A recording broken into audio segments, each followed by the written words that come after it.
Assalamualaikum warahmatullahi wabarakatuh. Perkenalkan, nama saya Zarfan Mazaya Tamamuddin. Saya dari kelas 10 TKJC dan bersekolah di sekolah IDN, boarding school. Jadi hari ini saya akan membahas tentang CCNA. Apa itu CCNA? CCNA ini dia seperti mikrotik juga, seperti sertifikat, akan tetapi dia CCNA ini termasuk dia ke Cisco. Jadi CCNA ini singkatan dari Cisco Certificate Network Associate. Berbeda dengan MTCNA. MTCNA ini dia mikrotik, akan tetapi kalau CCNA ini dia memakai Cisco. Jadi berbeda perusahaan. Oke, jadi jaringan itu merupakan sekumpulan perangkat jaringan atau network device yang saling terhubung dengan perangkat end host atau end device yang bertujuan agar seluruh perangkat dapat bertukar informasi satu sama lain. Jadi CCNA ini juga bisa berguna untuk membuat jaringan. Dan biasanya ini di CCNA ini dia memakai Cisco Property.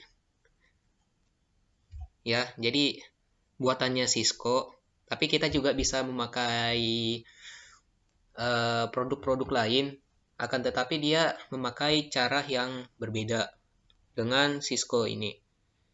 Jadi, dan salah satu komponen dalam pembentukan jaringan adalah yang pertama ada network device. Network device ini kalau bisa dibilang itu inti dari kita bisa menghubung itu seperti router, router, switch, hub, dan lain-lainnya. Yang kedua ada end host. End host ini end device. End device ini seperti kalau bisa dibilang ya lebih mudahnya itu dikenal dengan klien atau pengguna aja, seperti PC, laptop, atau handphone, dan lainnya sebagainya. Dan yang ketiga ada interconnection, penghubung. Jadi di sini juga ada penghubungnya juga, seperti jaringan kita bisa terhubung dengan mikrotik atau network device tersebut menggunakan kabel atau fast Ethernet atau memakai wireless dan lain-lainnya. Macam-macam skala jaringan ini juga ada 3 aja. Ada LAN, WAN, sama MAN. Kalau kita singkatin semuanya, LAN itu Local Area Network. Kalau MAN itu Local Metropolitan Area Network. Dan yang 3 WAN itu Wide Area Network. Jadi LAN ini biasanya digunakan dalam satu perusahaan aja, dalam satu gedung. Kalau MAN ini biasanya juga digunakan untuk bisa terhubung dengan antar gedung, seperti ini perusahaan A, ini perusahaan B. Jadi ingin terhubung, dia memakai MAN.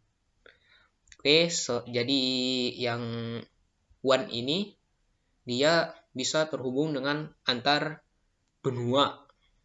Jadi seperti kita benua Indonesia, ini Indonesia, dan ini di misalnya ya,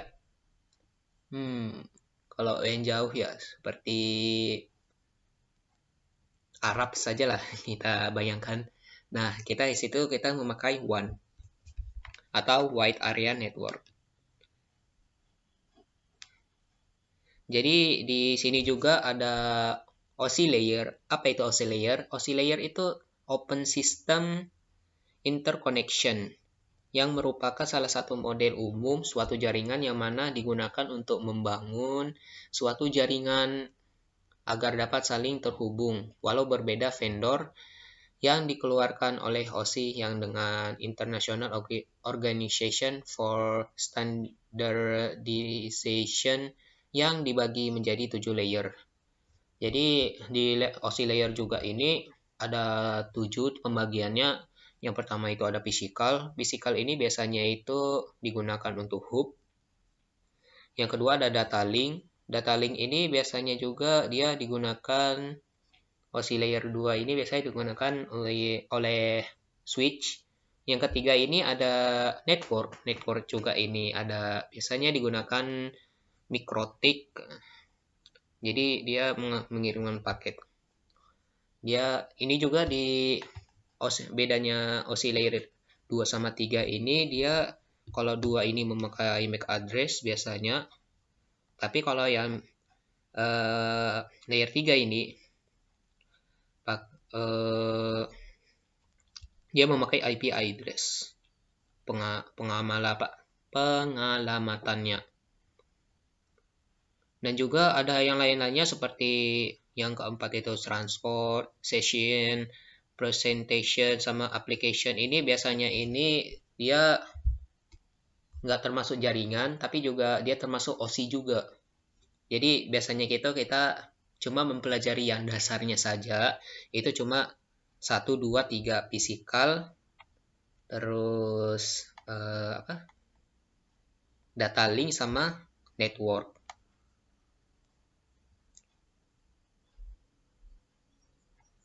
Cara konektivitasnya juga berbeda juga.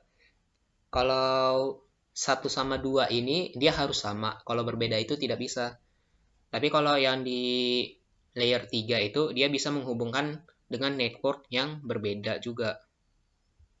Antar network yang berbeda gitu. Yang juga ini pengiriman datanya juga kalau layer 1 itu menggunakan broadcast ke semua port. Jadi kita misalnya ngirim satu tapi semuanya akan dapat kalau kita mengirimkan sebuah paket. Kalau layer 2 itu dia berdasarkan MAC address tujuannya. Jadi kita bisa menghubungannya itu dengan tujuannya saja. Tapi yang lainnya itu seperti kitanya misalnya ada 4 PC dan kita memakai PC 1 sama PC 2 ini mengirimkan paket. Jadi yang PC 3 sama PC 4 ini tidak mendapatkan paket tersebut karena yang di 71 itu mengirimkan paketnya tujuannya ke PC 2. Dan layer 3 ini dia berdasarkan IP address. Jadi dia menggunakan IP address juga. Jadi gitu. Dan juga di sini biasanya di CCNA ini sering kali digunakan menggunakan switch karena propertinya ini menggunakan switch. Jadi fungsi switch ini merupakan salah satu perangkat yang digunakan sebagai penghubung antar network atau satu segmen yang mana ia mengirimkan paket atau data link melalui MAC address table. Jadi dia hanya menggunakan MAC address table. Dan juga switch ini termasuk dalam OSI layer 2. Oke, jadi itu aja yang saya bisa sampaikan. Lebih kurang saya mohon maaf. Oke, wassalamualaikum warahmatullahi wabarakatuh.